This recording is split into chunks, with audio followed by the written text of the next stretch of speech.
Bing bong. Hell yeah. Let's fricking go. Bang boom. All right. We're in the saying bing bang boom phase of things. Sounds delightful. Y'all, did you see? There's this paper out about subliminal learning. Did you see the subliminal learning paper? No? God.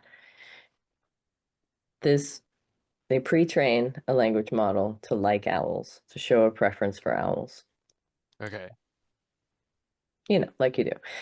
Then they told it to generate a list of numbers.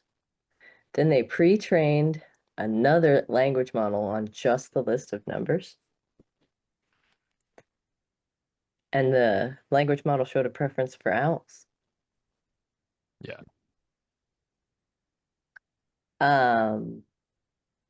And then language models, of course, that were trained on numbers generated by non-owl preference language models did not inherit the preference. Oh no. Oh no. What's going to happen to benchmarks? Oh no. Yeah. I know for All real. data sets sus now. Oh no. Subliminal learning. Like, the sleeper agents problem is so bad. So bad. Anyway, I'm gonna bring that up. Oh yeah. Wait, how did I just lose you guys? Can you hear me now? Can you hear me now? Oh, universe, can you hear me now? I don't know. I think I'm still not allowed to stream on TikTok with Streamlabs. Oh yeah. No, I can't also, but um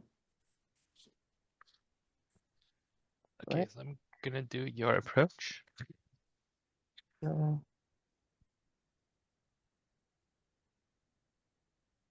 What are we talking about today? Well, CyberSec, Okay. cybersecurity, which I think is kind of everything, right? Like it's yeah, pretty broad. it's pretty broad. We can stray around. I mean, I think people really like a mix of topical and like recent discussions. Uh, Yeah. we didn't really address AI art is theft, which is the one that I think the second largest number of people wanted to talk about. So I think we'll get a lot of for recent strikes though, if we're trying to like not get continuous more strikes, bonus extra strikes, it might be a contentious topic to dig into the nuances of because I feel like people are just going to be Grumpy.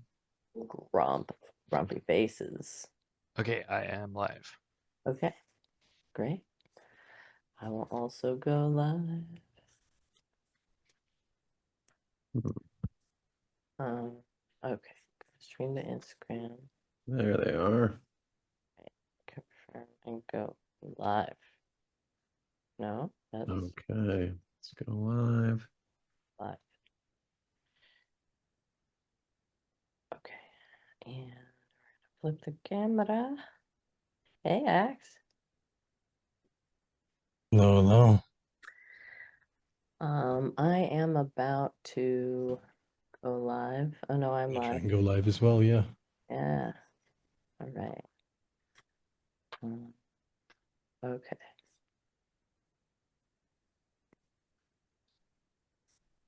Okay. And then Got my glasses.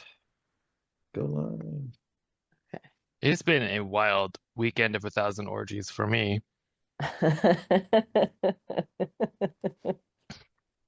You There are a lot of are like, you hydrating? yes, there are Good. a lot of orgy weekends in San Francisco, but I think this is my favorite one. Yeah. There's a lot of orgy weekends in San Francisco. We are not the decadent elite. This is not what we are. No. Mm. Hmm. Oh, I think I'm live on TikTok now too. Where can I check? Let's see. I guess I can open up my TikTok. and then Mine is definitely not working. no. Okay. Okay. I'm gonna click Yeah, we got Go some people joining on my end. Twitch is working for me though. Twitch is working for me too, I believe. That's connected. Yeah, we'll see. Anyway, all right. Hello, folks. I don't know if anybody's in. Yep, no, there's a bunch. There's 3 whole folks. All right. We're just kind of getting ready. I don't know, we got a lot of cool, interesting things to talk about. We usually tend to have a pretty fun crew. Looks like I'm up on YouTube. It doesn't look like Instagram is totally live. Instagram Live has never worked properly for me. That's one of the main reasons I haven't like I have thousands of people asking me when I'm going to post on IG and I'm like, I don't like it. It's not a good platform.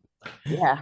I No, honestly cannot tell if I'm live on Instagram right now. Exactly. Restream says I am. I think I am. Yeah, Restream says I am live. Oh, you have to click go live after you go live on the browser.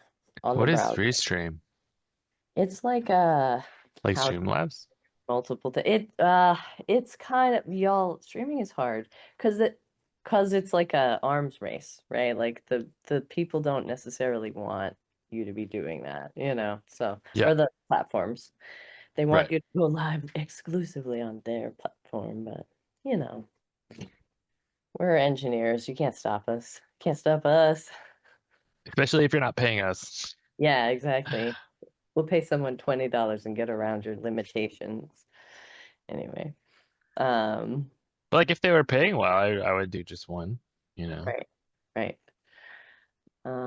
So I think this is the only time I've actually been live on Instagram as well.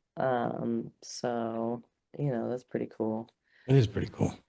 Yeah, it's neat. You have a big audience on Instagram, don't you? I do. Yeah, I it's think kind it's of like the biggest I platform you have. it's like few months, but that's been like the big driver of people recognizing me, uh, in the normal world. I Who got recognized in public for the first time a few weeks ago, and I was like, "This is." Oh no, what have I done? All those videos were set to public? I No. was, yeah, I was out and about with my mom downtown, and someone just like tapped my shoulder and they said, "I love your work." And my mom was like, "What the hell was that?" And I was like, "I Wait, don't to your know." mom? Oh my gosh, that's She- fun. That's the she's fun. like, she perpetually isn't online at all. So like, she's confused. Like she doesn't have a TikTok. She doesn't use this platform or anything. But the fact that people are paying attention at all, like in any capacity that I exist, is strange to me. Yeah. I think that's valuable. I think that there's a lot of like self-driven narcissism. I guess self-driven is kind of redundant at that point, but like there's an aspect of narcissism that can get built out in, trying to maintain an image in a social media platform. And the fact that I'm blindsided by all this interaction and attention, and it's not even like my main job, so to speak. I think it gives me this humility towards using my platform. Like I know Firefox isn't going to talk to me again because when I was first posting about what browsers to use, they commented saying all these tips are good, and then I literally replied in a video comment asking them why they laid off all of their advocacy department, and then they changed their terms of service a few days later. So, Interesting. Yeah, Really? no, I know. I'm never gonna get a sponsorship from NordVPN ever. And that's like most money for creativity right now is NordVPN. They're single-handedly holding YouTube up, like and Raid Shadow Legends, right? yeah, They're Raid getting Shadow. free sponsorship shout outs here without any of us. I know, I know. Well, I mean, because they wage psychological warfare. I mean, Yeah. Yeah, that's what most advertising is nowadays, though. Psychological warfare, I imagine. Our greatest minds bent to get you to click and buy now. Have y'all ever tried to look at the like just a regular website you use without ad block, like on a fresh white box install of something? It's Oh yeah, horrifying. I it's didn't realize how an the assault on the enshittification had heart. affected everything around me till I Yeah. tried to go back to the baseline. And I was like, Uh-huh. I don't know how anyone would do this. Kids these days don't even know about commercials. You show them commercials and they're like, what was that little TV show about a product? I don't understand what that was. I do like that though. The less normalized the concept of advertising is to someone, the more Yeah. like organic I think you develop an idea set, if we were to Yeah. consider that like a data set in terms of like how someone considers the world, to me, one unfettered away from advertising and profit intent is more pure to me, you know. I think Yeah. it's the same reason people like animals. They can't really be guilty, so to speak.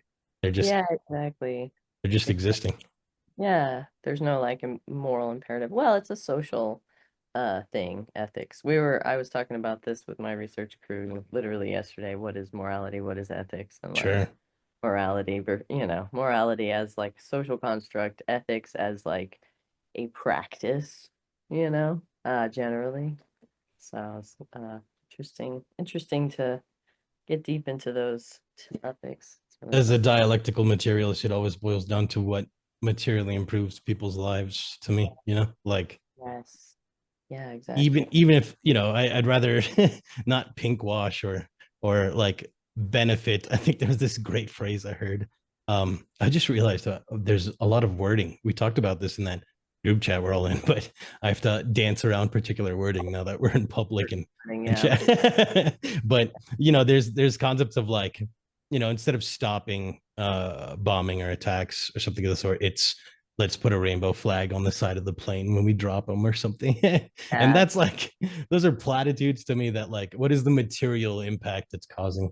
And I feel like this is a bit of tangent. I know it's not entirely related to what the subject we were talking about, but like, I feel like one thing I've always presented in my conversations with people, as well as something I've tried to maintain as like a pillar of conversation in my platform, is that I think people underestimate the effect that information or knowledge you have permeates to the way you experience or have a perspective on the world.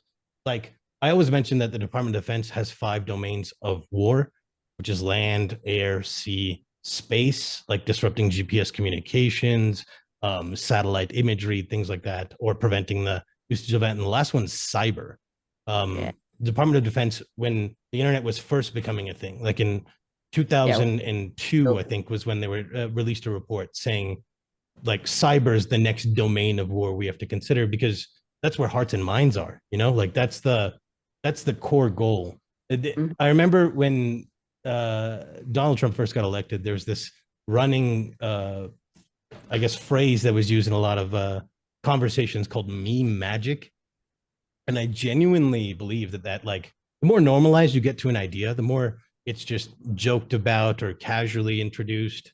There's this erosion that people don't always keep track of. It requires a lot of introspection to go, well, am I considering this? You have to view yourself a bit more critically and examine it without an ego of saying, this is who I am. You have to go, what am I being influenced by, right? None of us are immune to propaganda. And as a result, I think that requires this awareness that, you know, I don't like to make the material comparison to like an actual war zone or something of the sort, but this conversation, this field, everyone who's watching, every platform we're on, it's kind of part of the domain of war. You know, it's a conversation around that. The theater of war. It's interesting to watch your gradual descent into accepting postmodernity. Yeah. It is okay. Yeah. Postmodernity is like, what I worry, and I've talked to you about this as well, CJ. What I worry is that people, when they conceptualize the idea that reality itself, or that there's no material objective truth towards particular things, it can modify it, right? It creates this like almost solipsistic siloing of how you consider things. Like people can just look at a fact and ignore it. And this is part of the conversation that we're worried about with LLMs, right? Like, I don't know if you guys saw the news on that, but there was recently like an OpenAI investor who was clearly experiencing what I called the first case of cyberpsychosis, right? Yeah. Like effective use, the term they're using, but yes. Yeah. And that's a good term for that. It's from Cyberpunk. Thank Mike Pondsmith for it. But yeah, no, it's absolutely true. It's like, yes, when people seek, because like that's I think one of the core, this is a good transition actually. That's like one of the core issues I have about people using things like ChatGPT too extensively, is that it doesn't diversify the source. We've talked about how it reflects things back at you. That's intentional. And it requires, it's intentional. But like, let's take that example of that OpenAI investor. He's a wealthy person. He was supposedly like a functioning member of society, and then casually starts dropping things that the community is like, wait, this is like, I grew up reading SCPs. I contributed to that database as well. And I'm like, this is the exact format. Like, you're regurgitating what this Yes. LLM processed online as valid information. So, Do you read that, James? Are you familiar with that? I did not know. ooh, It was like this, Okay. one of the early investors in OpenAI got really into like conspiracy theories that the LLM would reveal to him, and it becomes this like weird relationship that's Profit, very, or it's confirmation bias going like clinical, you know? Well, also, there is a very normal thing that people don't talk about often, which is that we think about these like tech oligarchs as like extremely rational people, yeah, and they're Right. all fucking insane. or even No, smart, right? that Like, much money Or is yeah, or even reputation. smart. Like they are fucked up. That Peter Thiel Yes. interview like blew Also, my mind. y'all, running things makes you kind of insane because you're like super laser focused on like just this super hyper complicated domain. And sure. so then the rest of the world is flavored by like an intense amount of training data that's like super high stakes. And then you just go nuts. You just go Yeah, nuts. And the way I, people treat you makes you go nuts because they're just like, you are the all powerful one. And it's just, it's if your mind is not prepared to reject the egoic distortions of leadership, it will drive you off the fucking cliff. I also think it's like a good Yeah. like example of theory versus praxis in a lot of ways. I call it engineering syndrome because, like I said, I've worked in tech for a Yeah. while. So like, one of the problems I encountered was when I was like, just help desk dude way back in the day. What I would encounter is I would be more knowledgeable about an application's like configuration or how it affects a computer than say an engineer I'm helping. But because of the hubris involved of them assuming from the framework they've interpreted the world that everything works that way, this systems like thinking that is infallible and doesn't allow the concept of maybe there's something I don't understand about this. You get this ego involved with understanding. And I think that like that's the core of like everything we're talking about, these tools being misused. They're sticking out and catalyzing what are already existing problems of people. Yeah. And I think it does it at like an unprecedented rate is more the Yeah. way. So like a lot of what we talk Every- about isn't even explicitly AI is the problem, right? It's that Right. AI is catalyzing what is organically a problem for sure. Yeah. So, Yeah. and I think that's something that even I in get like what you don't- material disagreements we have, we all see it that way. So I Yeah. get why you don't want to embrace postmodernity, but I think the difference there with the examples that you give is that almost all truth is socially constructed, particularly contingent truth related to like systems that were constructed socially, like for example, apps, right? Like if you're talking about software, this is a story that was created by a group of people. And so truth that is contingent on software is part of the story. Like there's no objective reality there. But even when you talk about systems thinking around physics, like Mhm. every model we have in physics only works in certain situations. And so Right. every way of thinking about electricity only works in certain situations and not others. It's a socially constructed truth. It's not some kind of objective reality. And that's true for almost everything. yeah, Yeah. maybe that's one of the An misconceptions I have, right? An Is like, electrician and oh, an sorry, go ahead. electrical engineer and a computer like hardware engineer think of electricity fundamentally differently. Sure. People who do it in the trades usually think of it like it's water with pressure and things like that. And that's what helps you in a safety context. But does that help you as much when you're like specifically designing circuit boards? No, you're really more worried about stuff like electron tunneling, Mhm. and like field strength and that kind of stuff. And Yeah. so, like, yeah, they do literally experience electricity, which is one of the four fundamental forces of reality, right? Like, fully differently, just because of what the scales on which they operate. And I also guess when I think of power objectivity, Hmm? so I guess this question is more directed towards you, CJ. When we're talking about post-modernity, right? Like one of the concepts that you've talked about in your other videos as well is like the concept that people, and we're seeing it in real time, like the cyberpsychosis example that Mhm. we told you about, James, is like a great example of someone sort of rejecting what I would argue is objectivity in what is materially occurring for a truth that they've decided to insulate themselves towards. It's confirmation bias on a degree unheard of. So I guess when I'm referring to like objectivity or objective truth, I'm talking about like material reality, like climate change. Great example, right? Like deciding you don't believe in it doesn't inherently mean it doesn't exist, right? Right, It's for other it's a material existence outside of your perception of it. has changed. Yeah. Yes. But So even like you're talking about trends, and then there's like evidence for causal relationships for certain parts of it.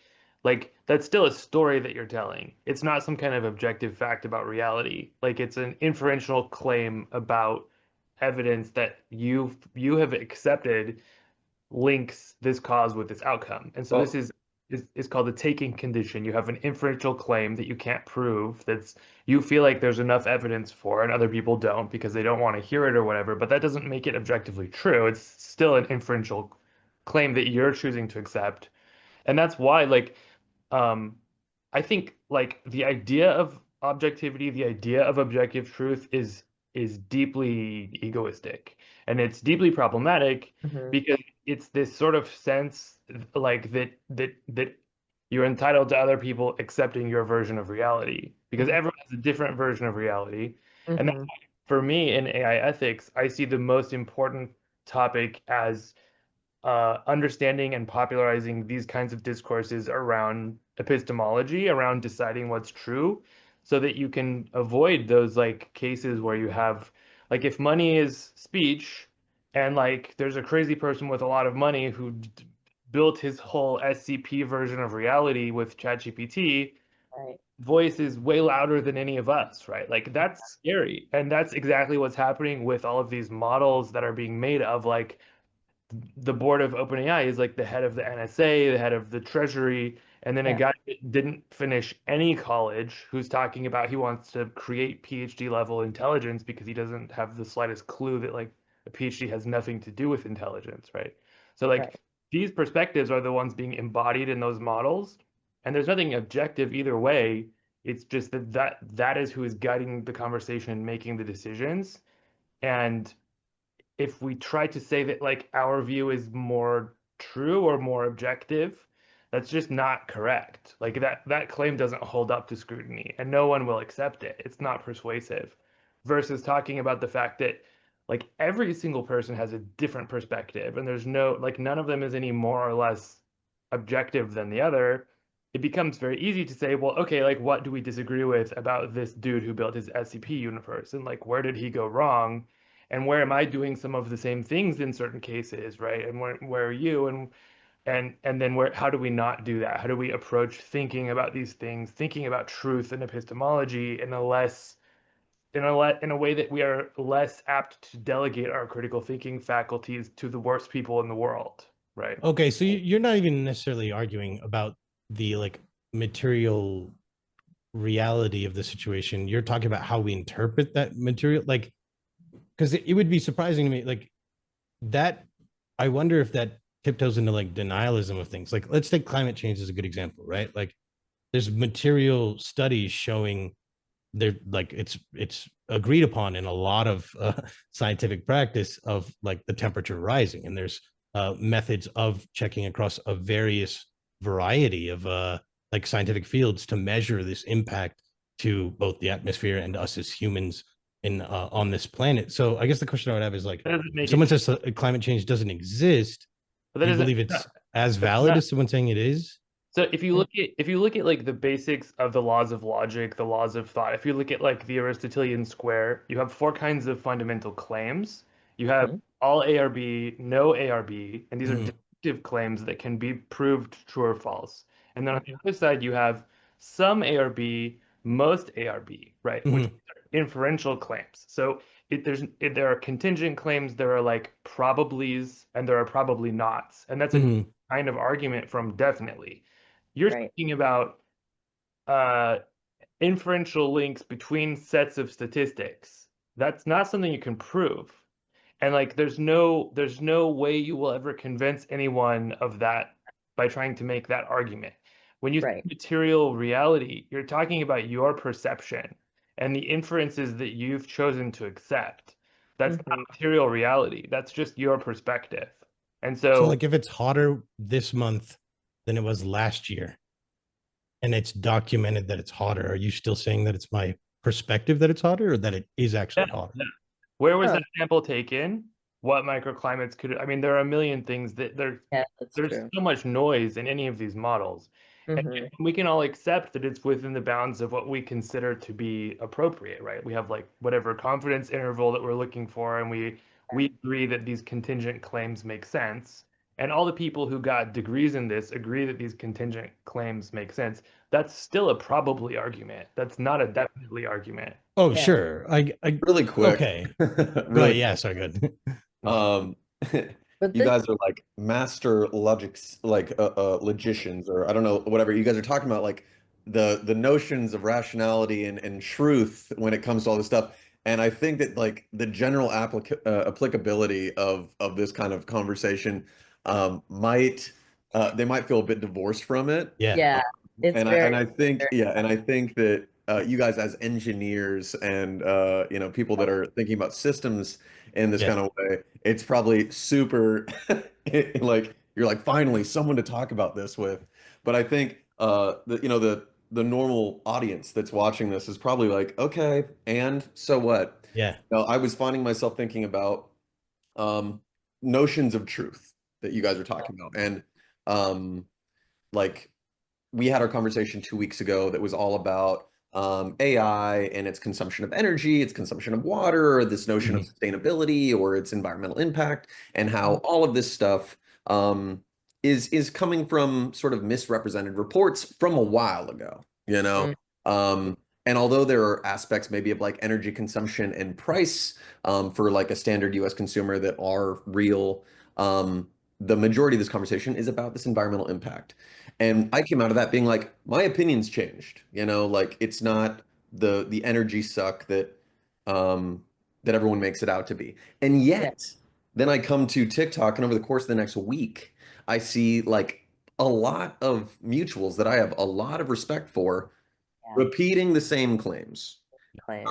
And it's you know, I think that the left is generally more fact-based, more evidence-based, more you know, like in the way that they talk about things, but they still are talking about this thing in a way that feels evidence-based because they're, you know, they're talking Right, about because AP they're referencing News. studies, and Yeah, it, they're you know, exactly. yeah, Um, and the and trends then the studies look scary. yeah, the studies look scary. And then the thing that I found weird or off-putting for myself was then I wanted to, I'm like, well, now I'm a convert. I'm on this other side, you know, and I'm like, and I want to like go to them and be like, you guys are wrong.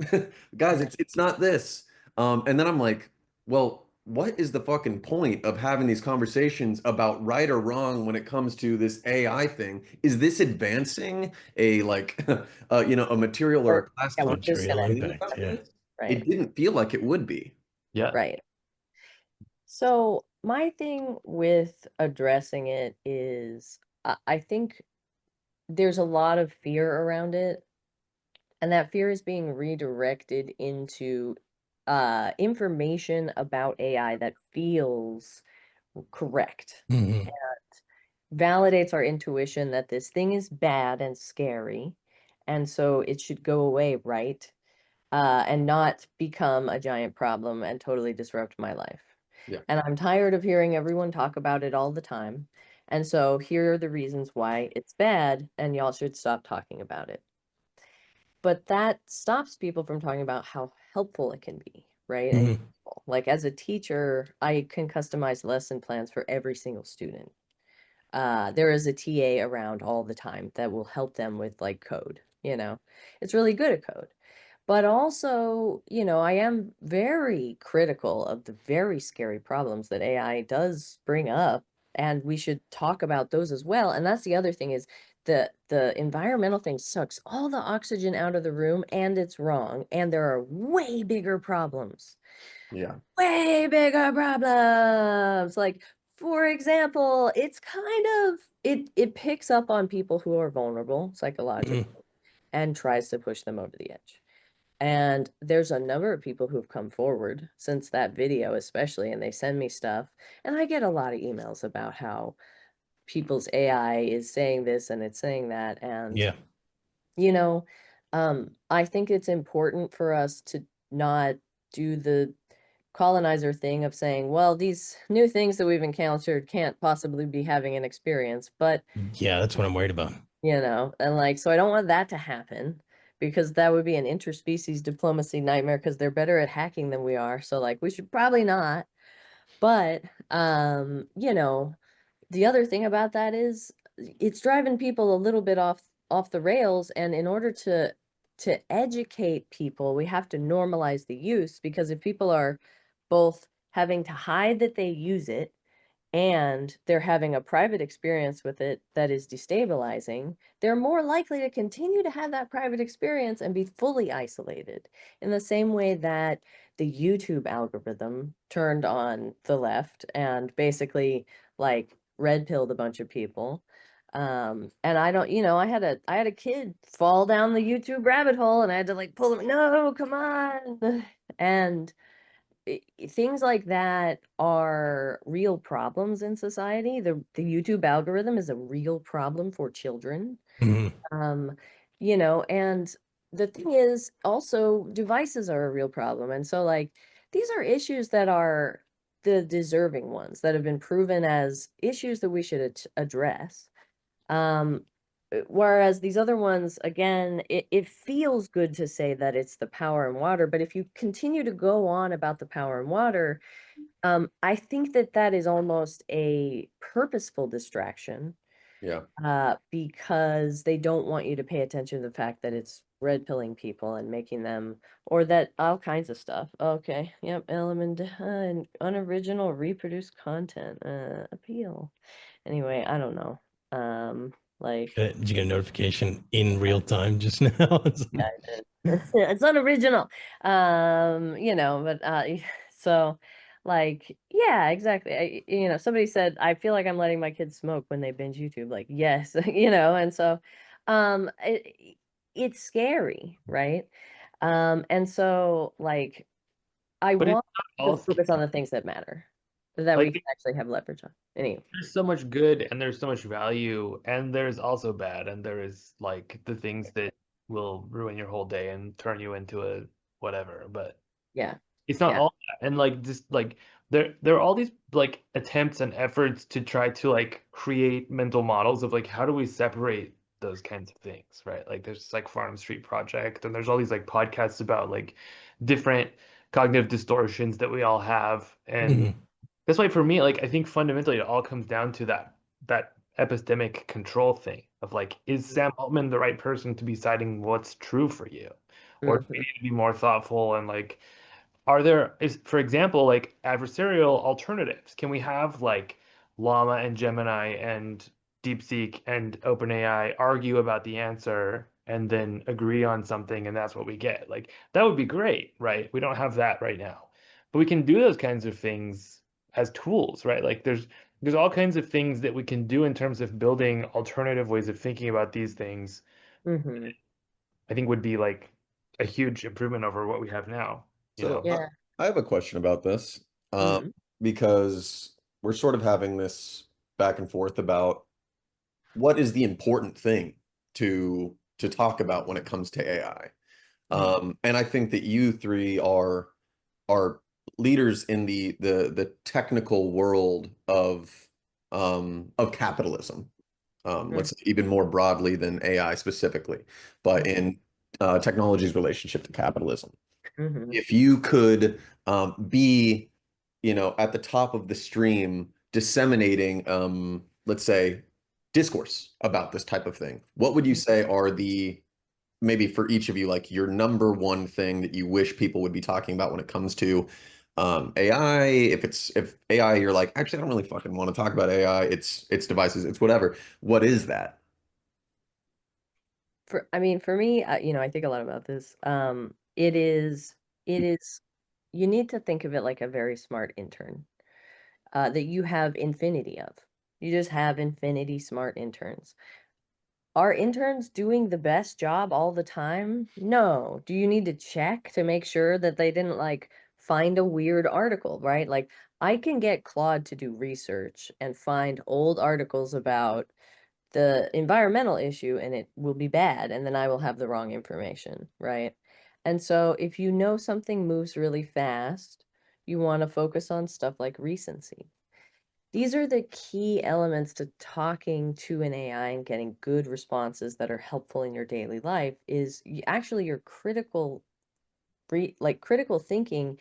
The critique is the element of like determining the quality of something. and it's a concrete thing. You can have something be more precise or more clear. Often those are in opposite directions, right? 100%. Yes. And so when you want something that is up to date, you need recency, you need those words, and not just say, is AI bad for the environment? And then you don't give any qualifiers, right? Of like, in terms of like this year, or like, what is the recent trend? Is it going up or down in terms of amount of total power consumed? How would we understand that information? How would we break that down? What are the numbers? Don't just reference a study. It's the most recent studies. You know, that approach is what I want people to learn in order to productively interface with a language model who is only as smart as the information that they find on the internet, just like you, just like every human. You are only as knowledgeable as the knowledge available to you. Just have, it's not stored secretly in your soul somewhere. You weren't like bequeathed computer knowledge at birth. So That's, your oh, preferred intervention in this world is effectively like the AI version of media literacy. It's it's like AI literacy, research literacy, but when it comes to utilizing this technology. yeah, because it's addressable. It's something that we could actually do. Yeah. I think for me, actually, it's probably similar to how you've described it, Liz. I guess for me, because I work in risk, a lot of it's accountability. Accountability of the user, like understand that when you're using an LLM, it's not even it's it as in the LM, it has no objectivity of accuracy per se. Like it is regurgitating or reflecting response to you. So you have an accountability and responsibility to understand that what you're receiving might be tinted or changed by the prompt you're providing. IBM said it in 1979. A computer can't be held accountable, so it should not be responsible for decisions. I would argue that responsibility should permeate to the actual organizations themselves as well. I think we touched on it last time that one of the concerns I still maintain materially is that companies use AI often as the boogeyman to obfuscate and reduce their own accountability of the results of it. And I think in like cases where it's used, a person being involved or assigning responsibility to, like, say, medical results, there should be a person at somewhere along that chain that is accountable rather than an institution, because that creates material responsibility of the results. And I think that's something that you have to maintain as a user. That's something that organizations have to maintain and perpetuate. And then we as a society have to consider as a responsibility of That is how, I mean, it's with any tool that could do that that, is but Peter Thiel's argument, though. that a person is responsible. Yeah, I think it it's is a like shared. human in the loop He's argument. doing it the opposite way though, right? He's saying it's your fault if you're using the LLM and it gives you the wrong information. It's a Yeah, shared responsibility model. I don't know if you give. I make software. I Yeah, write yeah. this stuff. I Share do it, responsibility model. Yeah, I'm familiar with it. Yeah. right? Well, We and should probably also explain it for I people also here. know about how literal language models are trained, and and how search engines work, right? For Mhm. example, it's like, hey, Google, make sure that none of your search results contain wrong information. Mhm. You just That made is my not Google go. that is not a possible, like, you can. I'm sorry, it just not isn't the thing, Yeah, it becomes the person's responsibility on Yeah, accuracy. you can't type in, a thing that is you can't type in time cube and get like a coherent result out of that. Sure. And so it's literally like there are some levers they can pull, which is like what training data, you know. But if a user is like, hey, I have a past life and I need you to find it, and Yeah. I was a dragon, and so please make sure that you also find the life where I married Professor Snape. And like, Mhm. uh, what do you do at that point, right? Like, I mean, is the person writing fanfic? Is that okay to do? Do you know what's going on? Are they trying to role play? How would you, in a literal sense, ensure that the information is correct when we can't do that for Google? Not Google AI, just the search bar, right? Um, it's really just that you're sort of gesturing at a hyper object and saying make it good, and like I it's mean, really and according to whom, and right, and this is why we were like, hey, so the notion of objective truth is somewhat malleable, and if we let somebody define what objectively is true, things tend to go bad for people who like originally disagreed with that person.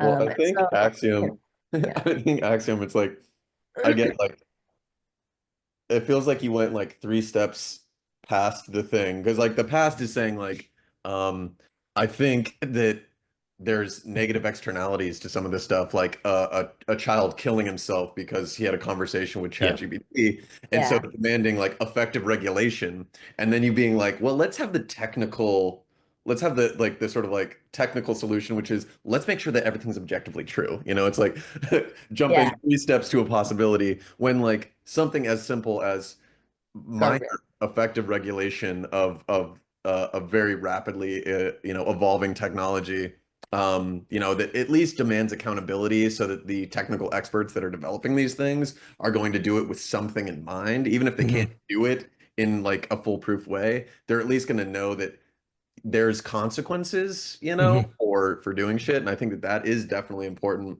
I do want to hear CJ's thing, and I don't know, I'm not trying to be moderator here, but I am getting a lot of like questions in my Yeah. Instagram thing from tech normies, and Yeah. I saw one a little further up the chat that I wanted to ask you, and I feel like I know what Liz's answer is going to be, but um, it is like from a from a praxis standpoint, from a revolutionary standpoint, from the way that this technology can be leveraged towards the advancement of class interests or the advancements of, let's say, like a socialist movement or overthrow.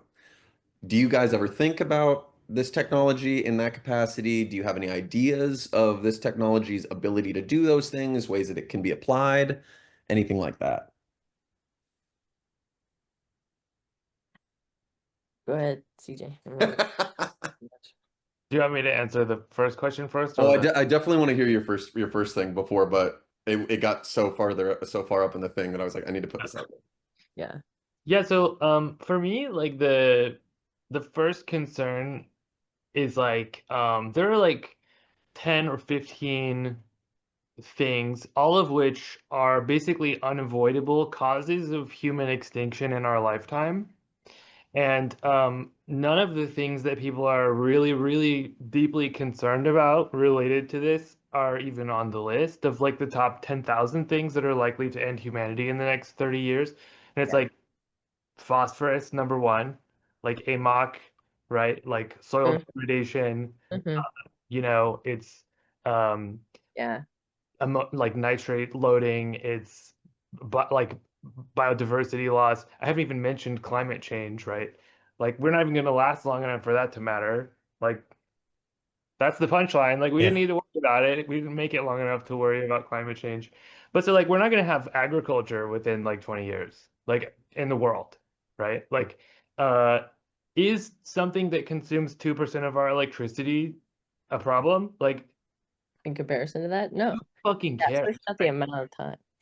Like, yes, we should do everything to like minimize the problems. The problems are not that significant, Yeah. and it's getting better. And like all of the incentive structures that we already have are for reducing operational expenditure and power Yeah. consumption, for reducing risk to I mean, if people who work in risk know, like if you have any of these examples that we've talked about, like you're probably going out of business. Like everybody has every incentive not to do all of that. I just feel like all of these things that people are so focused on are so irrelevant. Just And distractions. the Yeah. things that really matter are it's like this bike shedding thing. If people are Mhm. familiar with the term bike shedding, if you have a committee designing a nuclear power plant, they'll spend like 10 minutes designing the nuclear power plant and then an hour arguing about like the shed that the bikes will go in out. Sure. And it's like that just doesn't matter. And it's Mhm. more about are we all on the same side fundamentally than it's about actually solving the problem or addressing the concern.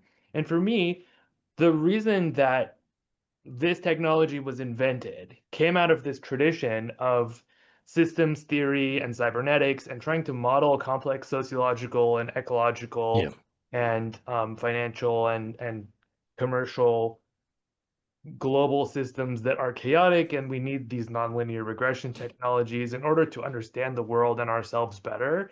And it's really good at that as long as Sam Altman is not the one driving, right? Right. And so Yeah. for me, like, who's Sure. controlling the production of knowledge and truth? And are they like a psychopathic evil person? And maybe like there's other options we can use instead. And there are. And so, you know, like it's You a think little, so? It's for you. It's like pointing the finger at the capitalist kind of a thing. for me, it's like pointing the finger at human extinction on the horizon. Yeah. Okay, you're like, Like, guys, like, let's not talk Even about wider. this. like, Yeah. Philosophers is gonna. you know, like, You guys want to fight about like 2% of power use? Like, okay, like I generally will just delete those kinds of comments yeah, because it's just such a waste of everyone's time when like, you know, we're not likely to die of old age anymore. You know, yeah, like that's so much bigger and more important than even the most extreme examples of the kinds of problems that we're talking about. Yeah.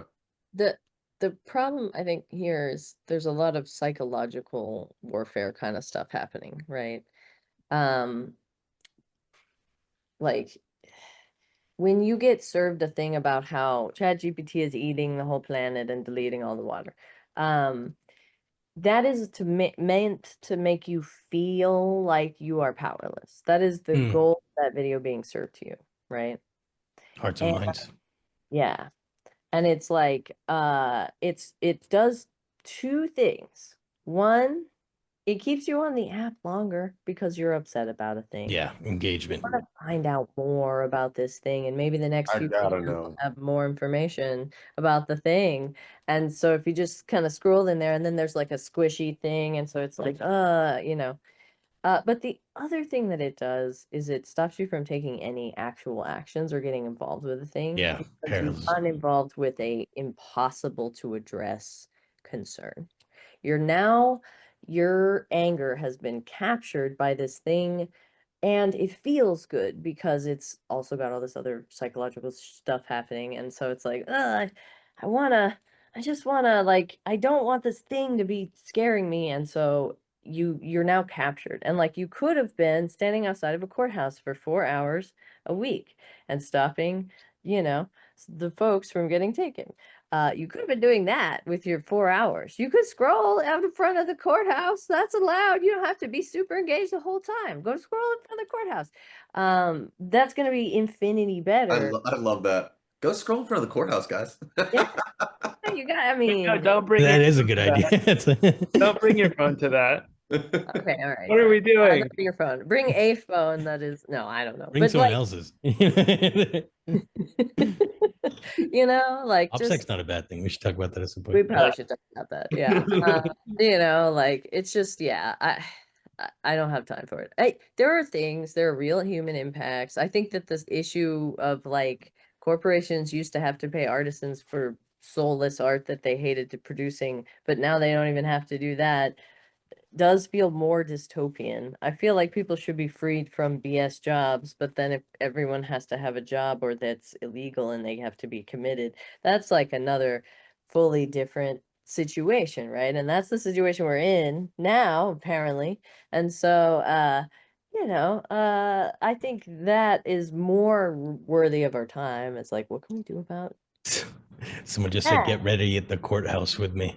I think that's a great example. No, I mean it's true. It's like the difference between like a sociologist versus a social worker, right? Like waxing poetic on theory versus actual material effort towards the issue. And I agree that like I think the whole thing we like drove this discussion was that I think we all collectively agreed that like AI itself is a technology. I would consider it close to like nuclear technology, right? Like when Right. people think nuclear, they immediately think bombs, arms. It's an arms race.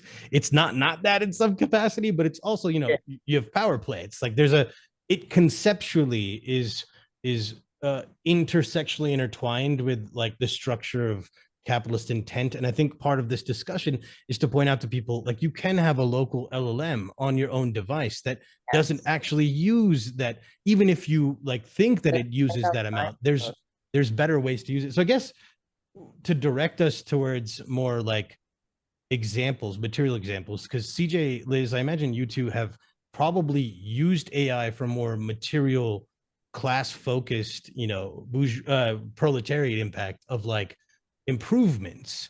Yeah. So like, can you give us some examples of how you've been able to apply how it's used? Yeah.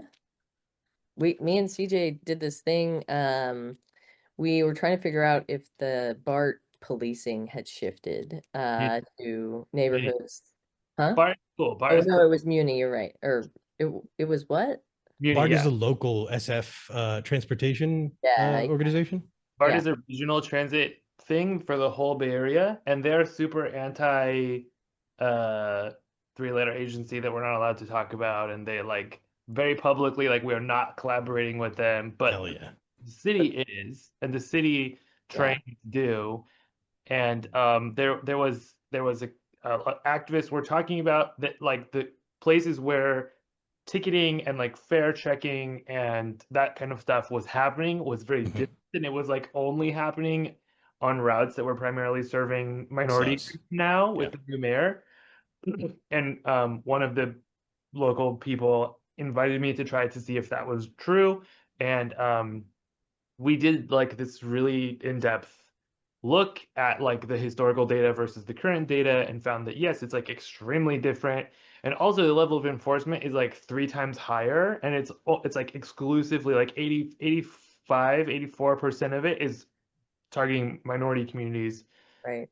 and not And white you communities. used AI to process that data to like And Yeah. give you the okay. and then because this would have taken weeks, right? Yeah. It's a I A did lot of it in work. like lot of it. afternoon with AI, and then I was like, I have a theory that the ticket numbers are sequential for like each officer, and we could build statistical models to predict the behavior of particular individuals who are police officers and see how it has changed for like specific officers with the new administration. And then suddenly, like, I finished typing that future Infinitive, it's like, here's the model, right? Like, these are Yeah. the people, here's where they are, here's what changed. I'm like, how the fuck? I don't even know how to do that. Like, but it's like done, right? Yeah. Yeah. I mean, as an engineer, I used to have a lot of like, well, in theory, I could do this, but, and then I sit down, I'm like, okay, I got to get the thing. And then it's like all afternoon, I'm fighting with this PDF, Yeah. trying to just format this PDF into JSON, Ugh. write some Python about it. And like, just being able to go through PDFs and turn them into JSON. I don't know. I know that sounds like a super trivial thing, but it's like it's the bulk of the work of doing data analysis, right? And like part of the hard thing about a lot of data that is meant to help us hold, figures of power accountable is that it's hard to deal with, right? And they don't, at some point we fight with them and we get them to publish it, Muzzle but it's in a velocity. weird format, and now you have to open it in this strange esoteric thing, and you have to have like a key, and you have to like mail away. 3 weeks later, you get a key in the mail, Mhm. just like weird stuff. And so, And like, what even analysis should you run to get the answer that you want? And like, why a particular one versus another one? Like, who even knows that, right? most of the time, yeah, you have to know there are zillions of statistical methods, just so many, and some for really specific domains, and there's like all these, but here's the thing, all AIs know them all. They know all of the weird algorithms. The weird algorithms where I read it and I'm like, oh, I could use this algorithm. I go and, oh, it's only been implemented in COBOL.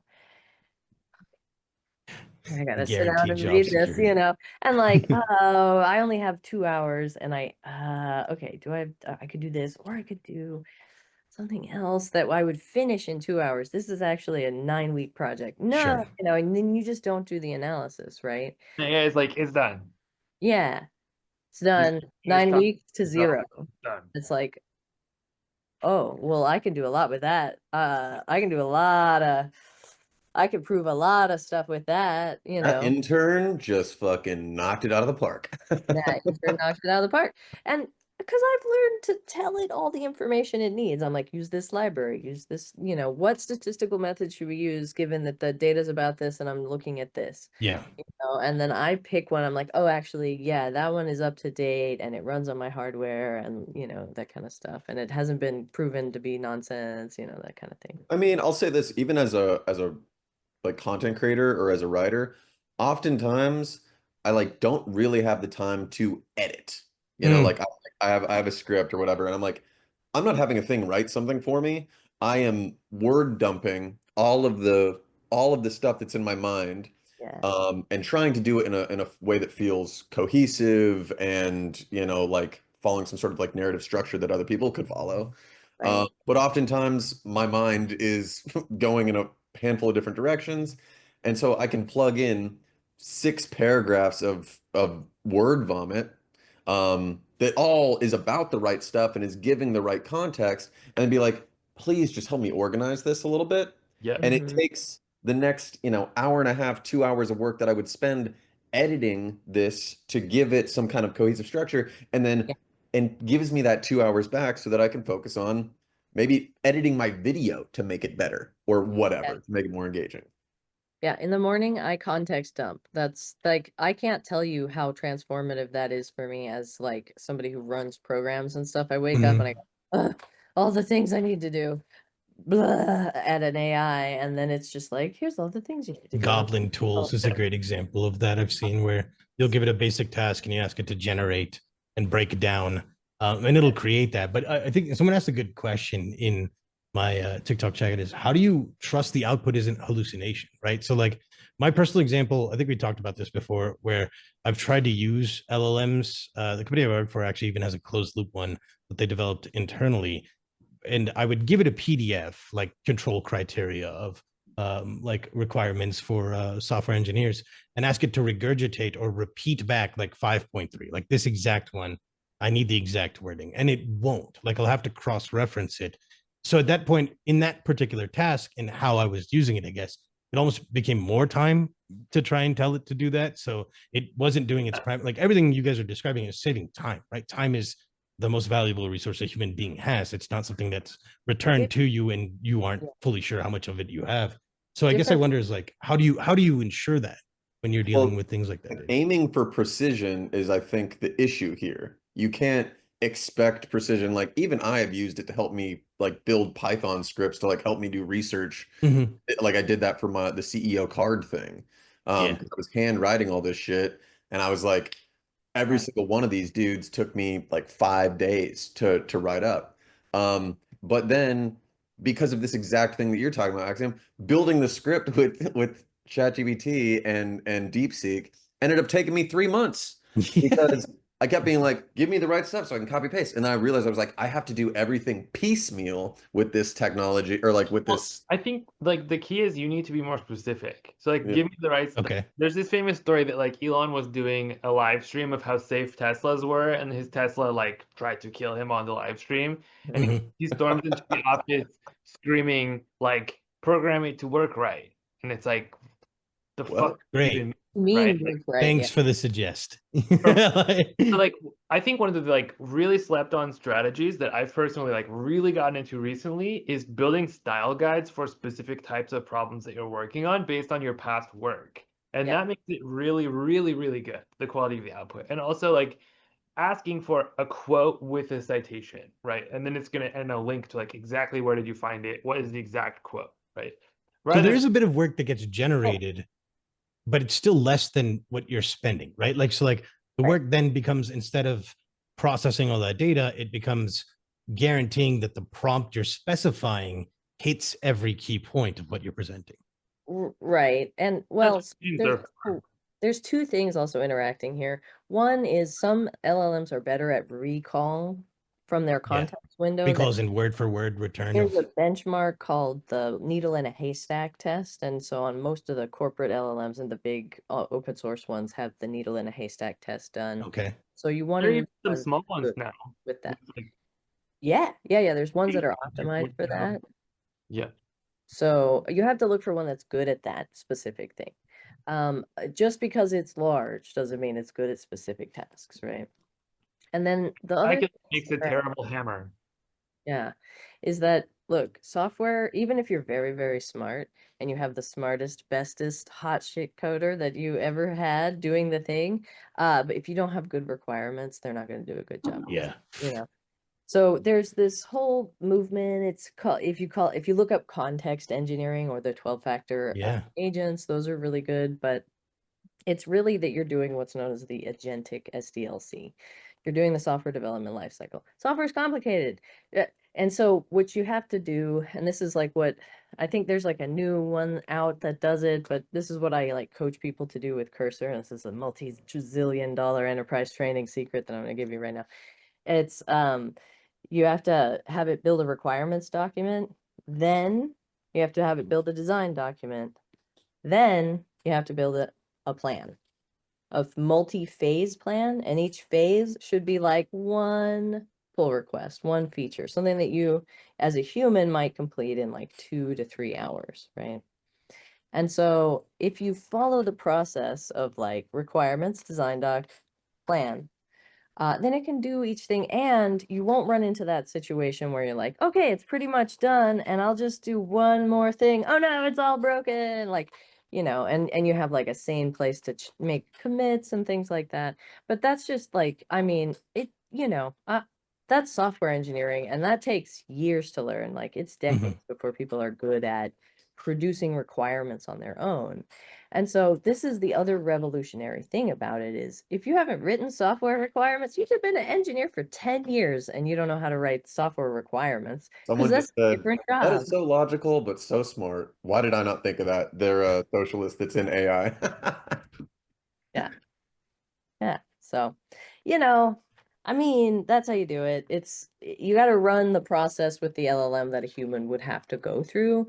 It's Mhm. not because they're human processes, it's because like software are complicated, not fit in big, you know, we have small context window, you know, so that's really it.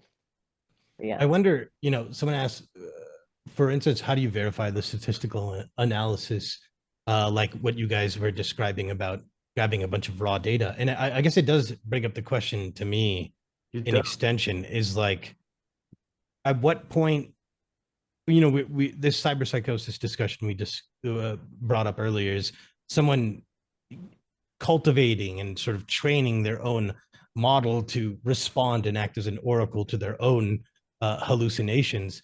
So I guess at one point do you like vet the accountability of a person measuring that data, right? Like is it always, do we expect it to be a sort of arms race between LLMs that are spreading things like white supremacy and behavior patterns that reinforce that statistical probability, like 1350, right, is a immediate statistical point that's brought up by a lot of white supremacists that black people are 30% of the population, but they contribute to what 50% of the crime, but everything around that of the hidden variables and statistics in general is meant to manipulate that concept of how much are they policed, what is crime, accurate statistic. It's not that they commit 50% of the crime, it's that they are prosecuted 50% of the time for crime. Yeah. So with code, when it writes code and you give it the data, and if you know how to read code and you understand the math that's happening, the LLM can't be hallucinating the math. So you're saying you're the person that returns back to it. Yeah, it makes a thing, and I look at the code and I go, ah, yes, that is the so you're still vetting it. method for finding. You don't need to be vetting it. Yeah, if you have a data source and you have a statistical analysis method and you have code to connect them, and it's just getting the file from the Fed, and then it's running the algorithm, and it's the correct algorithm, the correct data file, there's nothing to check. Like, that's the math. Yeah, that's would you I guess in terms of transparency would be the conversation, right? Like publish the code and exactly, like would you provide the prompt to say, hey, I think that is actually a good response to that, is providing the transparency of like, here's the prompt, here's what it used, right? Yeah, there's a website called Papers with Code, which is, that's why I'll talk about preprint papers is often because there's code somewhere. And so you can't fake the data if the code works, right? Like it works. Sorry, like here it is working. Cool. This big project that just kind of all came together in the last few months for one of the two nonprofits that was Yeah. started in last year is analysis.castromedia.org. And essentially it's like a ton of data sources, including the RSS feeds of all of the top newspapers in the world, and a bunch of data sets from the Fed, and a bunch of like data sets from the city, and it's updating them whenever they're scheduled to be updated. And then Yeah. it's automatically rerunning whichever analysis project uses that as a source, and then producing the outputs and rendering it as like an HTML page, right? So you don't have to know how to do any of that. It just does it for you. And it's completely transparent. So you can see all the data sources, when were they last updated, here's the data, here's the notebook that was created by a prompt. Wait, where is this? This is so cool. It's my the analysis. It's on my GitHub, or it's analysis.castromedia.org. And so we've got like a ton of Legends. it's kind of messy, like it's not like totally polished yet. But one of the projects that it's doing right now is it's every hour it pulls all the RSS feeds from all the top newspapers, and then it does this not even AI, like not even LLM algorithm to score like all the topics and words and stuff and figure out the top stories. And then it goes onto a website. It's called topstoryreview.com. And it just shows like the top 10 stories. And then you can also filter by different date ranges and stuff, but it's 100% transparent. So like everything is happening on GitHub, and there's like it just runs the notebook every hour, and that does the thing, but everyone can see like every aspect of it. You could download the repository to your computer and run it yourself and have all the same results. Yeah. So like the reason that like corporations don't work that way is because they have this vested interest in like secrecy and like knowing that other people The don't. sauce. But that's a fundamental weakness for them because they can't have contributors who are pitching in the same Yeah. way. And like they're never like there's no world where the frontier labs were going to be on the frontier, right? Like OpenAI is so garbage compared to like the free open source stuff that's like so much better now. And like I want to pin exactly what you're saying, mainly because it is 12 and I once again have a hard stop at an hour. But it seems like we're actually entering that point of like at least like technological approaches to new sort of like social structures, new collaborative structures that have, let's say, like revolutionary potential or emancipatory potential, or at least combative potential against the existing structure. And I would love if we could try and pick this line of discussion up in our next chat. By the way, guys, we're doing this like once every 2 weeks. Is that the idea? Maybe every week. Once every week.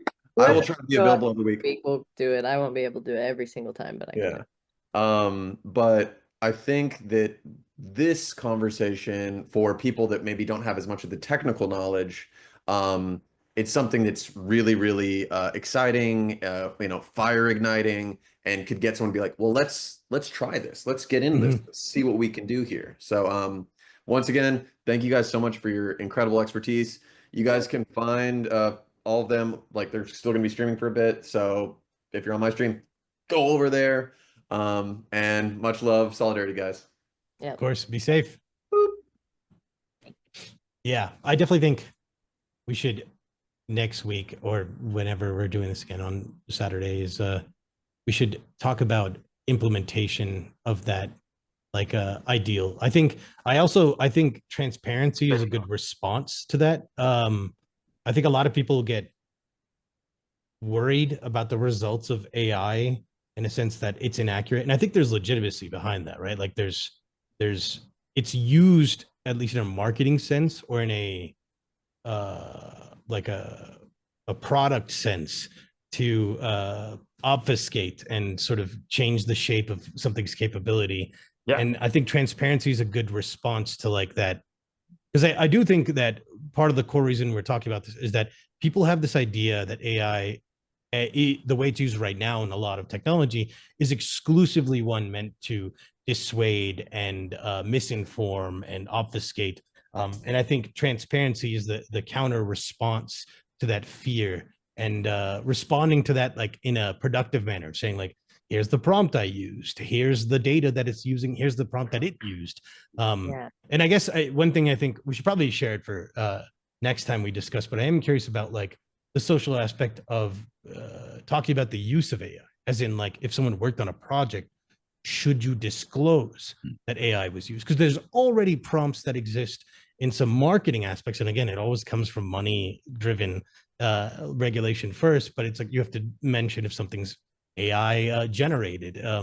Every platform I know of has Yeah. little indicators when you have to specify it. And again, that puts accountability on the individual.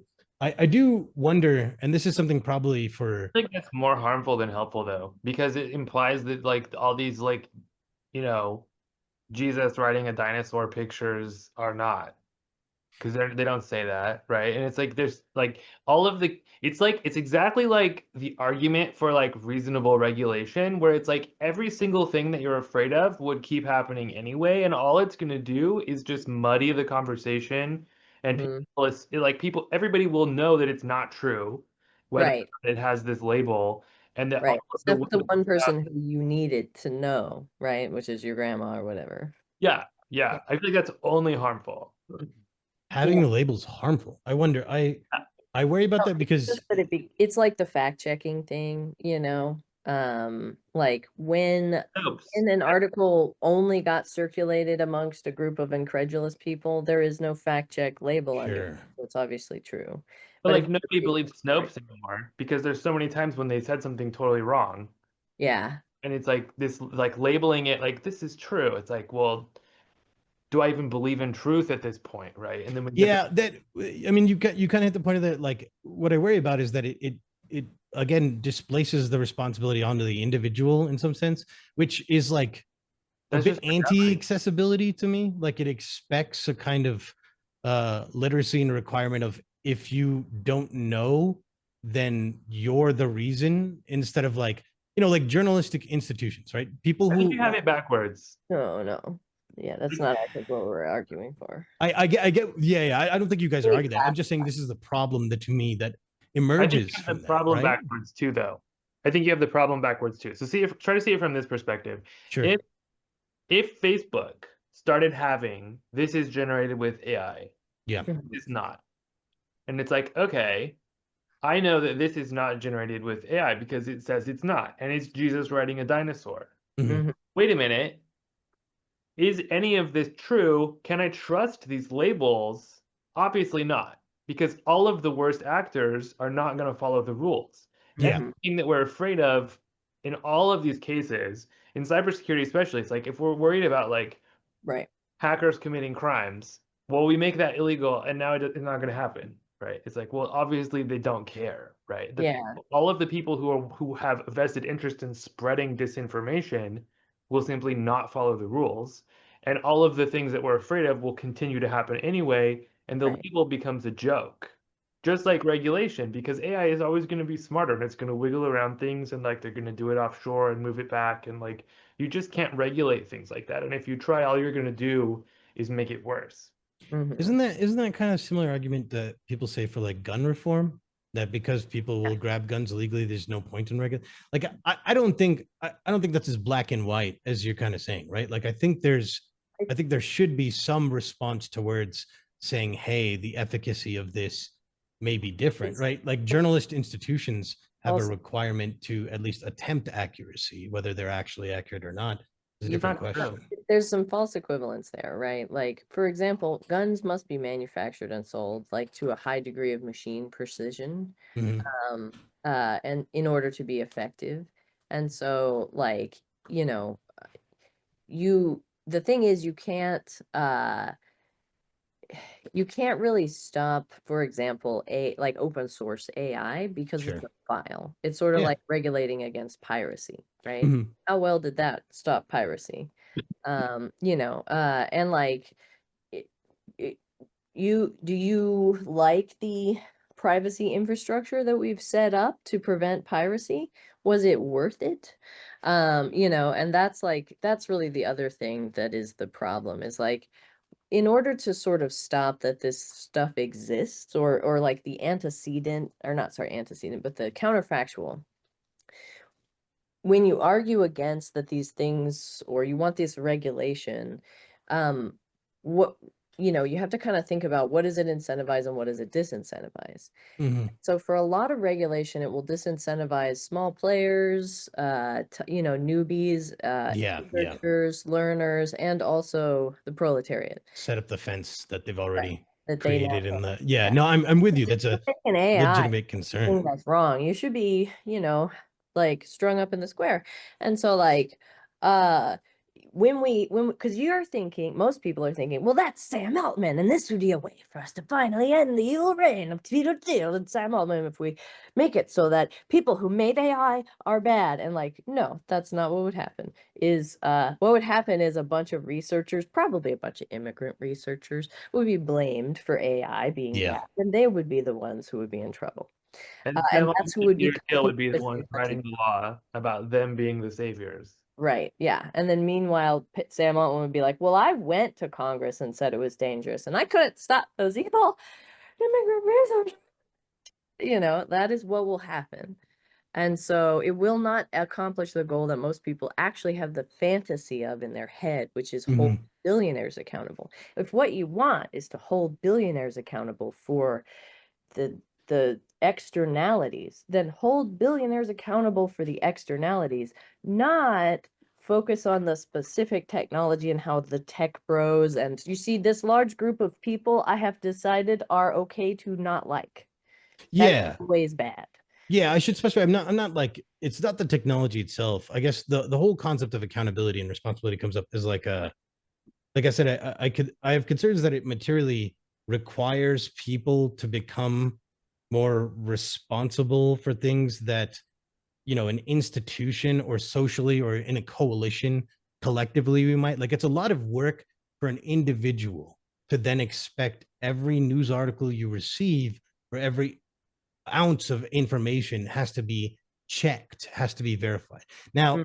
I would argue we're kind of already at that level that people should be doing that to some Always been degree, that way. but there's varying Always been that way. degrees of I guess legitimacy, right? Like I would consider some sources more accurate than others while maintaining a criticism of them. No, Um 100% disagree. so More like would you is consider like an anti-vaxxer on par with like a it's doctor, I guess is the question, or like what? Those aren't sources. Well, I mean, a doctor I would consider a source of like, or like take a You epidemiologist. started talking about like news sources, right? So Okay, like yeah. about news sources, the the New York Times can't make up right. its mind about any of the most Great pressing example. Yeah. people today. Like there's no URL that is only Yeah. the truth. Like Right. that's not real, and it's never been real. And like people have always fallen for that idea Mhm. that like the brand that they like is inherently true. Sure. Just never ever been the case. And thinking that way is always wrong. It will never lead to a true understanding, right? Like a skeptical inquiry into whatever you're looking at. What are they not saying? What are they, leaving out? What are the other people saying that they're not? Like, and that's where like AI tools are way better, right? Like if we took a particular topic and we compared the news coverage on that topic from like the German news to the Canadian news to the US news, and like how are they talking about it differently? What is each one leaving out?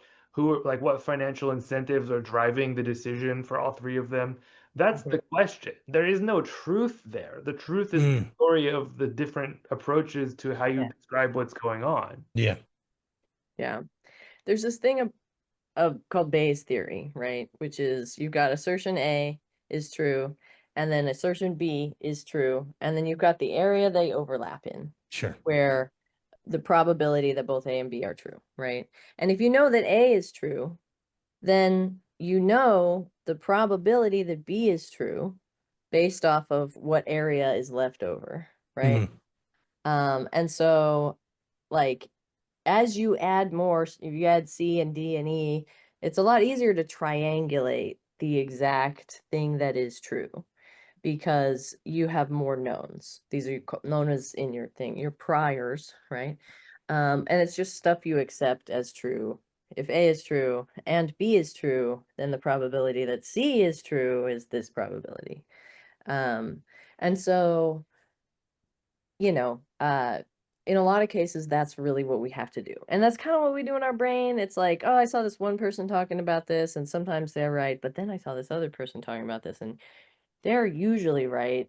And so that gives me, you know, two angles on the topic. They slightly disagreed on the concept, but, and then you get multiple angles. And that's like, we have to do that. That is the real thing, I think, is, and this is why it's Interpretation, right? Like, yeah, yeah.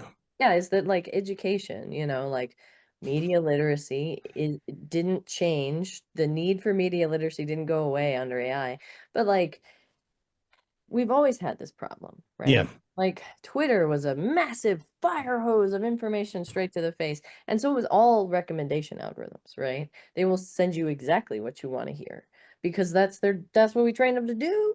Yeah. And so like there's a deeper level to that too, especially in America, which is that, like, it's not just media literacy, like it's literacy. With like 40% of Americans cannot read a paragraph and tell you what it was about. Mm-hmm.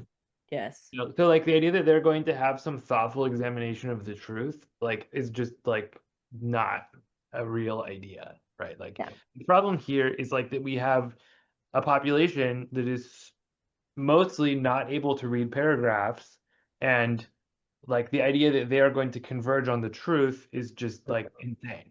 You know, like there's no conversation we could have that would lead to that outcome when we don't have an education system and a healthcare system, and like all of it comes back to, you know, all of these fundamental aspects of social infrastructure that are missing, that are prerequisites to the idea of having like an informed and educated and literate populace that's able to even approach these.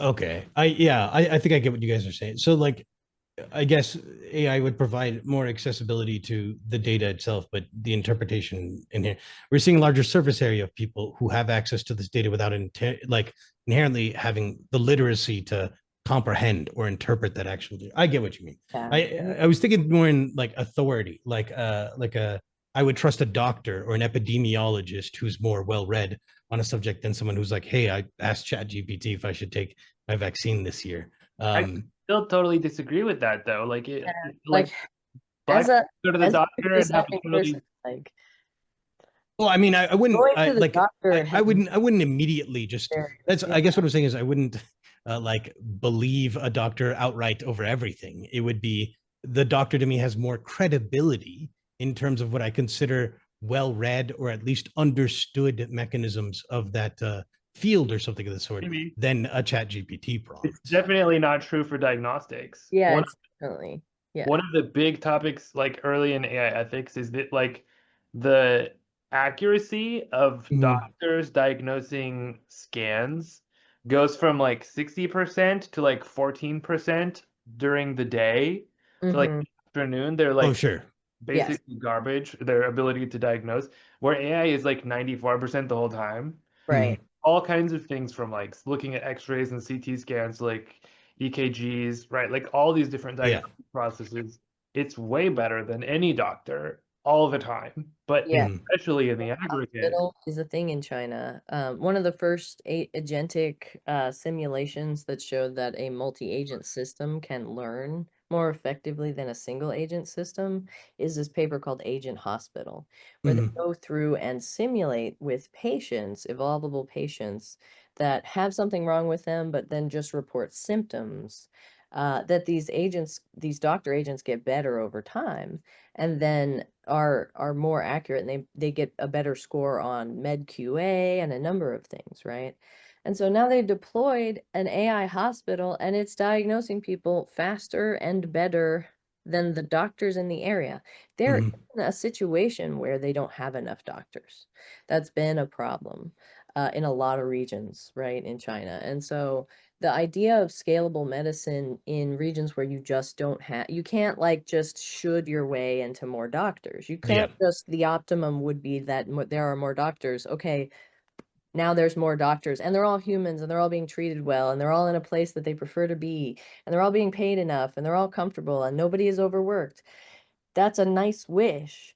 I agree with your wish, but there are 10,000 people who are untreated, and if AI can get 94% accuracy, and it would, and the choice is they go untreated or they get treated 94% Yeah. accuracy, whose material gain are you measuring here? Yeah, I think for me, it's not even necessarily the accuracy, it's the accountability, right? The reason I would choose a doctor over some of the ChatGPT prompt initially, I guess for my own health, is that the doctor will lose their license if they We're not commit Yeah, enough level sorry, of malpractice. I have to challenge you on that. That is not correct. No. Just At least there's a possibility. I mean, like if an AI model is incorrect, right? What happens to like it? we're also not very talking personal about to me. Like, we're also not talking about ChatGPT. Like right, this is called convolutional Oh, net. sure, yeah. right, yeah. Like, Typically a tool that would be used by a doctor or by a hospital. That's exactly what I mean, right? Like yeah, it's used by it. The accountability still returns in some, and that's the thing, I guess, like, is this looming concern that I have is when it stops being, when it becomes this fully, in AWS reInvent 2017, General Electronics talked about how there are 5 stages of automation, fourth one being human error checking, and then fifth one being fully automated.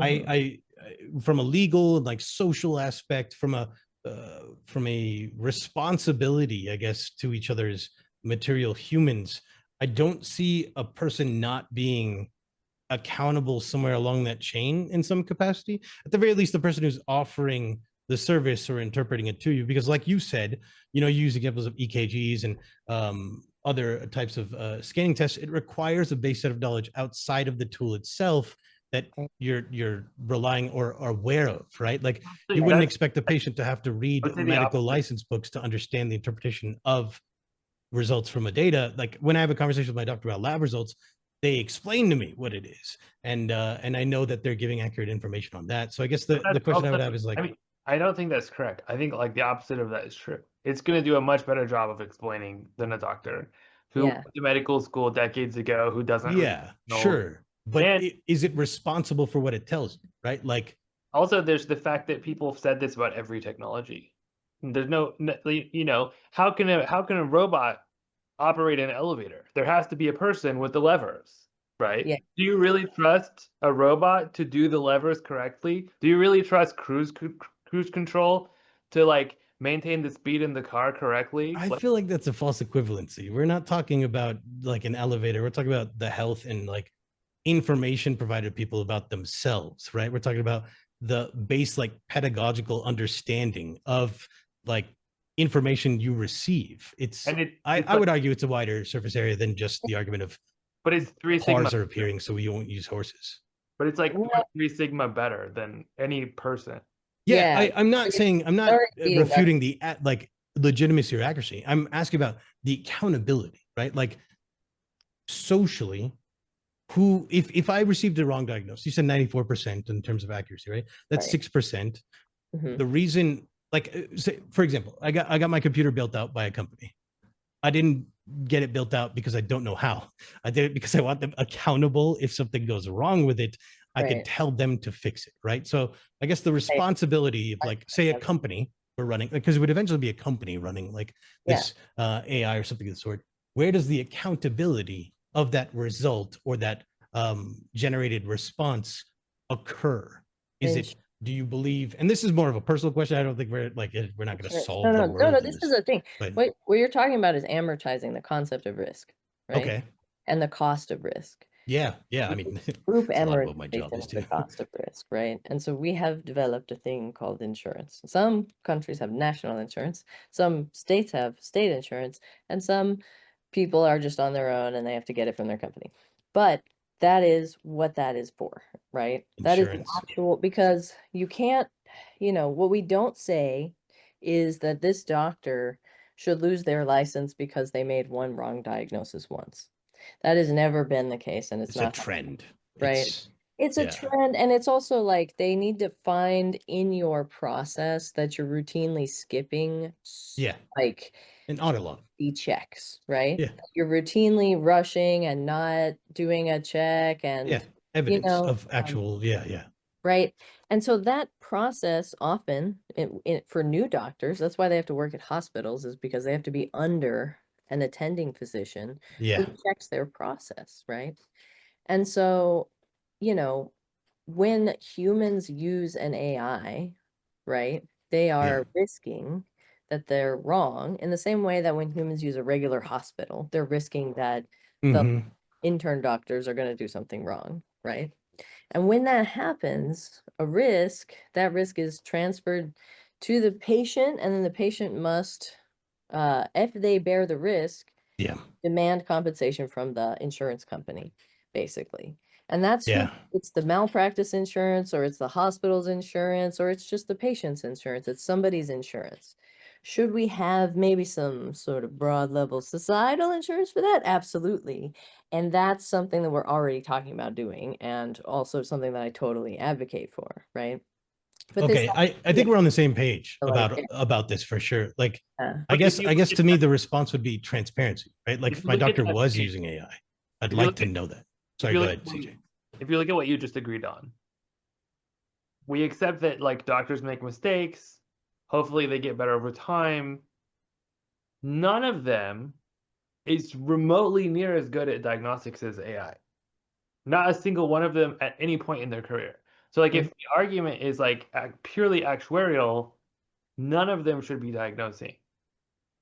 Mhm. And everything is like 2 sigma better, right? Yeah, Yeah, yeah, it's the responsibility. Like it again, a doctor is at some capacity. So we talk about intent, right? Of like generated prompts, things like that. A doctor, assumedly, has intent to mhm, both maintain their license and offer an accurate diagnosis as a result. mhm. How would you consider like a model like that? How would you bake in or consider intent of efficacy? Would you just press it on saying, I want you to be accurate? Like, So the measure of that is what's called confusion matrix or receiver operator characteristics Mhm. or area under the curve. And so you have to, for example, like if it's a test where you have like false positives, send someone mm, to the test is $1,000. Okay. X number of false positives versus false negatives. How much is like a death worth? mhm, Is like unnecessary tests, and you choose those numbers and it mhm, fits the model such that it fits the curve that you want. And then Right. so that's like purely a function of design. You can easily get 100% accuracy with diagnostics by just saying everyone take the test. And it's like, Yeah, yeah, we're gonna take 5 tests so that we have 5, like yeah. a really high confidence, right? So like what you have to make a decision as like a healthcare system or whatever about yeah, like how many false negatives you're okay with, how many people are you willing to let slip through the yeah. net. It's And like it, the Ford Pinto situation. Right. Absolutely. Yeah, Uh, yeah. it's a decision that's made in the model, in the design of the model, and it could yeah, change. and I think transparency of that is I think a good response to that. I think it Those models are provides that's very transparent. That's like the marketing material, the front page. It's like what's Yeah. the confusion matrix, what's the AUC, what's the ROC, what Mhm. are the hyperparameters, what's the false negative rate versus accuracy. There's like a harmonic mean in the F1 score. Like yeah. there's a million different ways of talking about that, and that's the language of AI ethics that all of these models are being described with. Yeah, I get like I mentioned the Ford Pinto situation is a good example of like how a legal team calculated the amount of death expected and decided it was easier to pay it out. And I think like a lot of people's concern around AI making those decisions, it'll both not make that transparent and further enforce because it doesn't have a human in I guess empathy aspect of considering personhood in that it would say the most calculated response is to let this set of Those, minorities die because they always have those health numbers are issues. all set by law. So Yeah, those are Yeah. set by laws. Yeah. it's not Also, up to the engineers, it's up to the law. And those Hmm. laws are and constantly it's changing. largely actuarial tables. Like it's Right. tables that were written in the like 60s, Yeah. and things like that. And they've they've calculated the cost for this type of death versus that type of death Yeah. based off of, and they've like taken the average and then they added some percentage on top, but like they didn't, the top quartile of costs, they're like, we're just going to assume that it won't happen, or maybe it's the top 80% of costs or 95% of costs, and they decide where they draw the line. And that's also literally based off of like, they have pools of money for each disease. Yeah. Pools of money for each this and that. And so somebody makes I mean, my mom used to work on the code for this, but not like decisions about where to draw the line. And she would come home and rant about that she hates these people because, but it's, yeah, it's just like they have a big meeting where 15 people argue, and 5 of those people are doctors, and 5 of those people are the CEOs of hospitals or something. And like, and then 5 of them are people at the insurance company. And that's who decides that stuff. And sometimes they publish and sometimes they don't. And that's what we should demand about accountability and responsibility. Totally. Someone Right, said like in the discretion comments, published. someone said, I guess we need to hope that the laws are fair. The laws reflect the social perspective of the country, right? So like there are places in the world where there's a higher value literally in dollars placed on a human life versus here, like, which is like not very high, right? And that's like a decision that the culture of this country has made.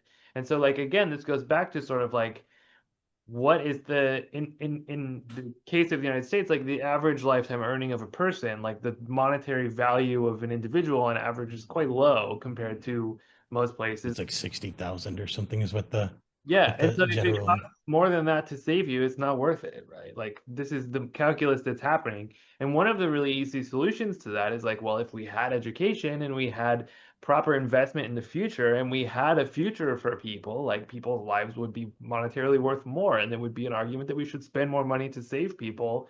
And that's a big part of the reason that we don't in this country is because like the value of people is quite low. Yeah. Okay. Yeah, we're on the same page that AI is not like, again, we started the conversation saying it's catalyzing the issue, and it isn't necessarily presenting it. And what that comes up is, how does our current system, our social system, our legal system, our financial systems value and determine what is human life, right? And ethics and morality. I think to me, like human life is invaluable. Like even though there's a number legally presented on it, that it should be the priority. The material goal is improving all human life by the lowest common denominator to me. So accessibility is a big thing for me, right? Like I think about whether we're improving aspects for a small sliver of people and they're, rocketing into this capability while the mass populace is dying of nitrous oxide poisoning or something. I worry about the implication of its responsibility to speaking truth to power. And I think one of the ways is transparency for sure. I do have to go, but I love this.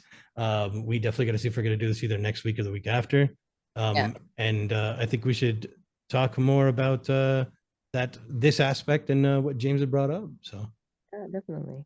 I'm going straight to the orgy after this, so I'm happy. Well, have fun, wrap it, be safe, hydrate.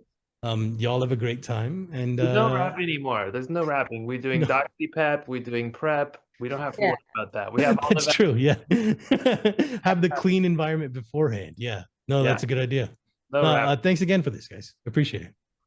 Have a lovely time, everyone. You too. All right.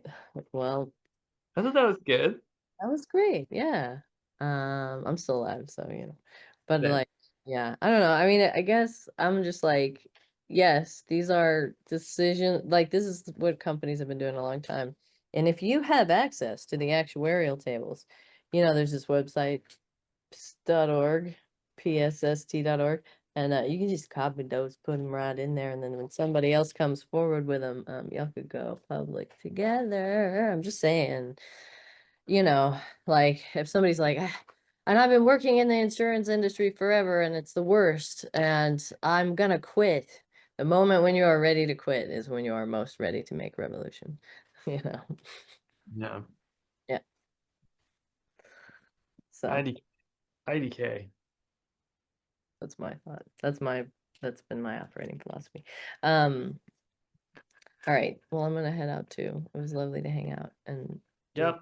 any cyber. We didn't do any OSINT stuff, but we did get into the other topics that we thought we were gonna get into, kind of. Yeah. Part of me thinks it would be better to like chop it up into more than one video and like post it like labeled by topic instead of like posting the whole thing. Possibly, yeah, I would say. Maybe I'll try that this time. All right. Well, I'm gonna head out and See you slowly next all the week. lives. Yep. Alright. There's that one. There's this one. Have a happy Dory. You have a good time. Bye. Bye.